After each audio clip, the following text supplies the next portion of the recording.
Hello दोस्तों, Canada की ओर से एक बहुत ही अच्छी गुड न्यूज़ में लेकर आया हुआ आप लोगों के साथ। जो है आप लोगों को अब जो वर्क परमिट है वो 2 साल के लिए अप्रूव हो चुकी है। मार्क मिलर की ओर से जो एक स्टेटमेंट आई है जहाँ पे बताया गया है कि स्टूडेंट्स को 2 साल की जिनकी वर्क परमिट ख़त्म हो गई थी उनको एक्सटेंशन मिल जाएगा। वीडियो को पूरा देखेगा, मैं आप लोगों को प्रॉपर डिटेल में समझाता हूँ कि एक्चुअल में ये है क्या और किन स्टूडेंट्स को लागू की जाएगी। देखो, आप लोगों को मैं बताऊँ, अगर आप कनाडा में हो या इंडिया में हो, सभी के लिए इम्पोर्टेंट न्यूज़ है। जहाँ पे मैं आप लोगों को बताऊँ, जो भी जिनकी वर्क परमिट ख़त्म हो गई थी और जिनके वर्क परमिट जो अभी ख़त्म होने वाली थी, अब उन स्टूडेंट्स के ड्रॉ सिलेक्शन नहीं होने के कारण उनकी वर्क परमिट अगर एक्सटेंड नहीं हो रही थी तो उन लोगों को कनाडा छोड़ना पड़ सकता था। अब फाइनली उन लोगों ने जो है वो पीआर की फाइलें लगा रखी है अपनी। जो पहले क्या करते हैं, स्टूडेंट मैनिटोबा जाते हैं, वहाँ पे स्टडी करते हैं, स्टडी के बाद उनको वर्क परमिट मिलती है।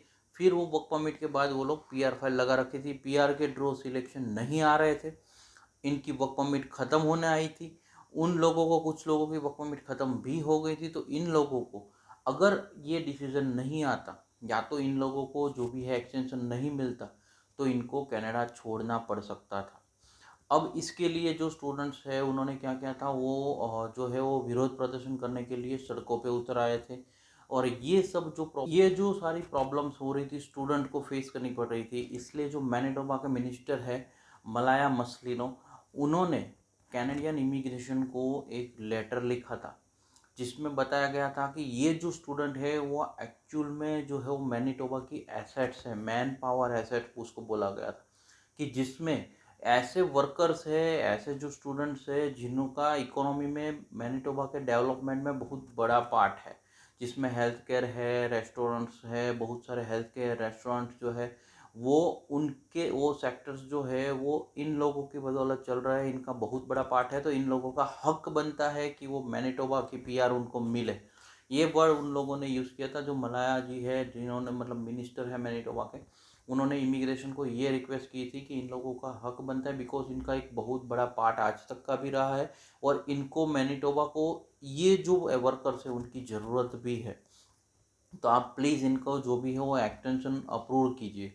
अब मैं आप लोगों को बताऊँ, अच्छी गुड न्यूज़ है ये है कि मार्क मिलर जो कि फेडरल गवर्नमेंट के जो इमिग्रेशन ऑफिसर है, फाइनली उन्होंने उनका रिप्लाई करते हुए 2 साल की वर्क परमिट एक्सटेंड कर दी है सारे स्टूडेंट्स को, जिन लोगों की भी वर्क परमिट इससे पहले भी बताया गया था। जब जो मलाया जी है उन्होंने एक बात की थी कि जहाँ पे जिन स्टूडेंट्स की वर्क परमिट ख़त्म हो गई है या तो जिनकी 45 डेज में ख़त्म होने वाली है, उनको स्किल वर्कर जो एक फॉर्म वेब फॉर्म था वो फिलअप करके इमिग्रेशन को देना था ताकि उस फाइलों को प्रायोरिटी दी जाए।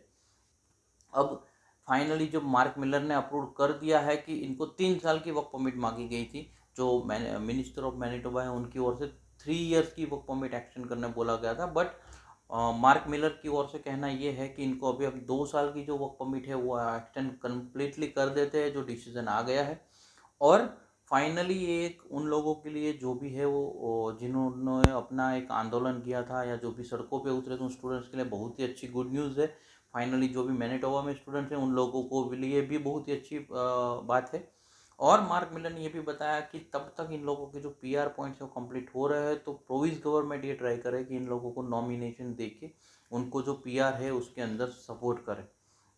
अब मैं आप लोगों को बताऊँ, इसके लिए जो टर्म्स कंडीशन है वो दिए जाएंगे कि भाई कौन कौन है जिसके एलिजिबल क्राइटेरिया भी दिए जाएंगे। 2 साल की, हाँ, माना कि जो वर्क परमिट है वो सबको अप्रूव हो गई है, लेकिन इन स्टूडेंट्स को भी एक फॉर्मेलिटीज जो करनी होगी, जो फॉर्म्स फिलअप करके सबमिट करने होंगे, जो एलिजिबिलिटी क्राइटेरिया है उसको फुलफिल करने होंगे, उनकी जो टर्म्स कंडीशन है वो बाद में रिलीज़ करी जाएगी। जब जैसे ही हमारे पास वो न्यूज़ आती है मैं वीडियो रिलीज़ कर दूंगा आप लोगों के लिए। आप लोगों ने अगर चैनल को सब्सक्राइब नहीं किया, आप सब्सक्राइब रखो, नोटिफिकेशन ऑन रखोगे, आपको जल्दी वो इन्फॉर्मेशन मिल जाएगी। और फाइनली कॉन्ग्रेचुलेशन, जो स्टूडेंट्स को ये सब अप्रूवल मिला है उन लोगों के लिए बेटर प्लान है। और आप लोगों को कुछ भी क्वेश्चंस हो इसके रिगार्डिंग आप कमेंट में पूछ सकते हो। और मैं आप लोगों को बताऊँ, यहाँ पे से एक बात ये पता चलती है कि जो मैनिटोबा गवर्नमेंट है उनको अपने जो भी स्टूडेंट्स है, वर्कर है, उनकी एक इम्पोर्टेंस है। तभी वो इतना सपोर्ट कर रहे हैं, वो अपनी एक एसेट समझते हैं, मैन पावर एसेट समझते हैं जो स्टूडेंट्स हैं उनको। तो उन लोगों के लिए बहुत ही अच्छी गुड न्यूज़ है कि जहाँ पे स्टूडेंट्स या वर्कर जो है उनको एक अपनी सेल्फ रिस्पेक्ट जो है वो गवर्नमेंट जब अपनी रिस्पेक्ट करती है तो वो एक बढ़ जाती है। तो ये अगर आप लोग भी अगर कनाडा में फ्यूचर में स्टडी प्लान कर रहे हो या वर्क प्लान कर रहे हो तो मैनिटोबा प्रोविंस एक ऐसा है कि जहाँ की गवर्नमेंट अगर अपने एम्प्लॉयर या अपने वर्कर्स के लिए सोच रही है तो ये बहुत ही अच्छा प्रोविंस हो सकता है आप लोगों के लिए सिलेक्शन के लिए भी। और कुछ भी क्वेश्चन आप कमेंट में पूछ सकते हो। जय हिंद, जय भारत।